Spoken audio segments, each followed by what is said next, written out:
Napapanood ka rin niya sa Facebook. Ayun guys, nandito kami sa tinatawag na hanging bridge dito sa may Hagunoy. Subukan natin kumulay.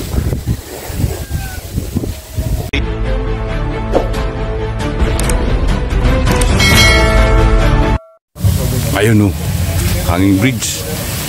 Tawirin natin. Isang balik tayo.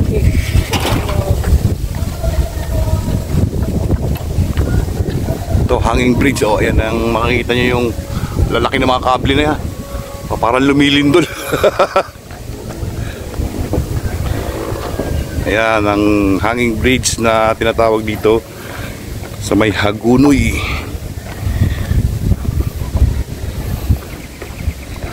Ang haba rin pala. Ang itsura ay parang ano? Ang itsura ay parang tawag dito, parang San Francisco Golden Gate. Di ba? Pwede rin dumaan dito motorsiklo eh. Oh.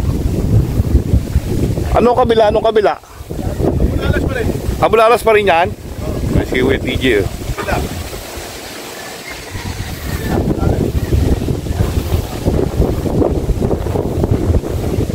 Nakakalula kasi tinitingnan nyo ito. Ito guys, kable yan. Kano kakapal yan? Kableng bakal. Kita nyo, tapos yung ano, kaya lang medyo parang kinakalawang na sila ano. Kailangan ng maintenance niyan. Magalaw siya no? Oo.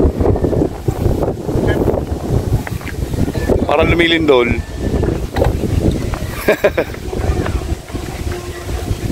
Hello?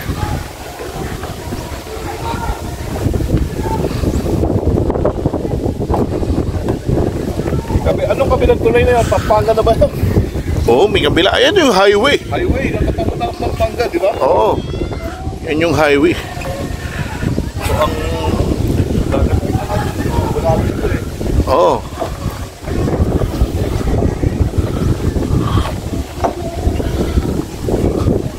Yung Golden Gate ng Abulalas. Oo, parang Golden Gate ang itsura. Tingnan mo yung Kuya PJ.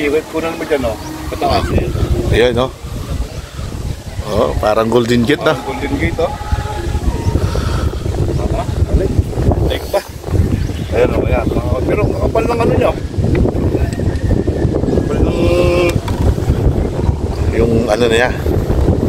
Kapal tatlo. Ay. Dalawang puso. Dalawa. Na malalaki. Na malalaki tapos apos niya. Parang gumagalaw, ano? Pagkakayuyuyo mo ko, itingin niyo yung ano, yung parang makabante tuloy papunta roon. Oo, pag ano ko parang kala mo gumagalaw eh. Makabante papunta roon. Oo. Gawa ng galaw ng tubig. Yun, no? Tingin ka na. Tingnan mo yun, ayun. Doon ba taron, eh... Parting ano na ba yan, Kuya Tiki? Gunoy pa rin yan. Pagkakatingin mo sa ilalim, parang magalaw yung tulay eh.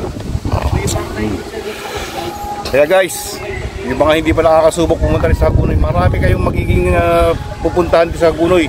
Maraming pagkain, sari-saring pagkain, sari-saring negosyo. Ang lalo-lalo na rito guys, ang pinaka-top ditong negosyo sa Hagunoy ang palaisdaan. Yes. Saka siyempre ang punduhan o yung mga nais po dyan na magnegosyo, dumayo kayo rito sa Hagunoy at sigurado aasenso ang buhay ninyo. Ano yung masasabi mo sa dalawang araw na pag-explore natin sa Hagunoy? Alam nyo, itong dalawang araw, yung unang araw ko rito marami na agad ako natutunan. Yung unang pag-ikot natin, Kuya TJ. Nung tayo nag-ikot at hindi ko ba napapasok yung punduhan, pero nakita ko maraming opportunity para sa mga tao rito na magkaroon ng trabaho. Alam nyo kung bakit? Dito masipag ka lang dahil marami rito natural resources katulad na gagaling sa tubig. Yung biyaya ng karagatan. Kaya dito sa Hagunoy wala daw tamad. Ayan ang linyahan ni Kuya TJ at kailangan masipag ka lang dito. Marami kayong mabubuhay ka rito. Kahit tawag dito basta ikaw ay masipag. Masipag at masinop dito sa Hagunoy. Asenso ka rito. Kaya ano ba hinihintay nyo? Tara na! Tara, let's go!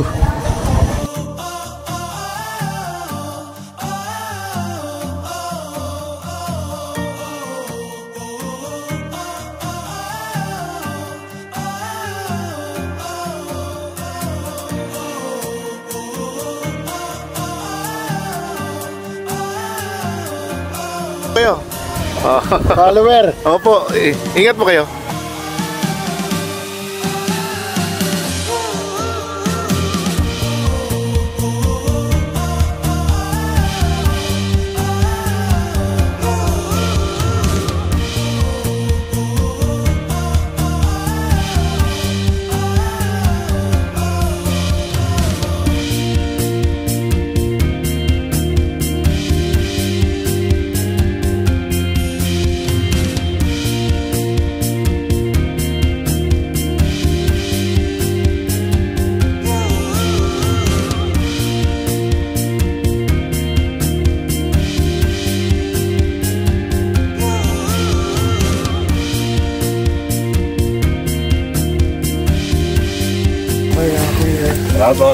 Salamat.